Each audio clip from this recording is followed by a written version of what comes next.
homemade incubator. I got the plans out of a book. Actually, it's a still air incubator. I had a piece of corrugated plastic from outside, and if you see on the sides here, on each side of this I have Velcro, and then I have the one hinge. The whole thing cost me $15. The timer right here, or actually the thermometer, was in the auto department at Walmart for $10. And then in the back there, just past that, I'll show you a close-up in a minute, is a dimmer switch. Now, first when I built this, the plans called for two 40-watt light bulbs.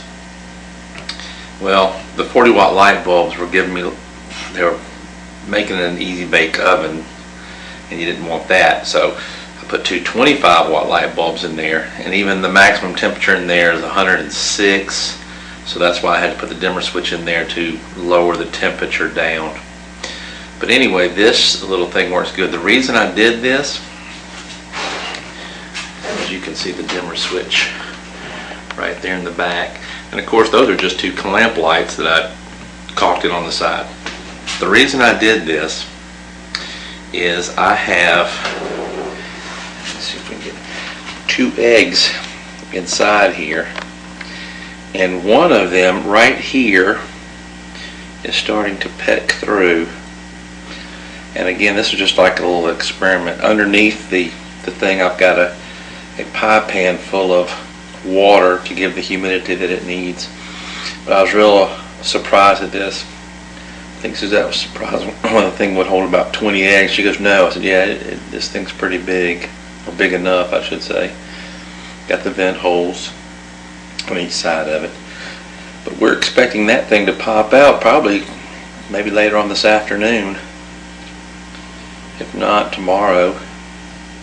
Its due date really isn't until Monday by my calculations, but at least it's a start. It hasn't quite broke through the egg, and this is actually going to be Bryce's science fair this year project, this homemade incubator.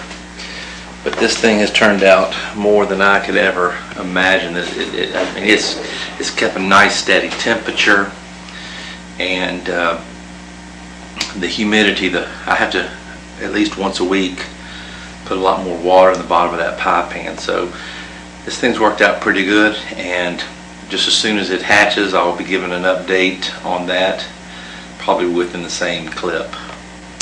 Bye for now.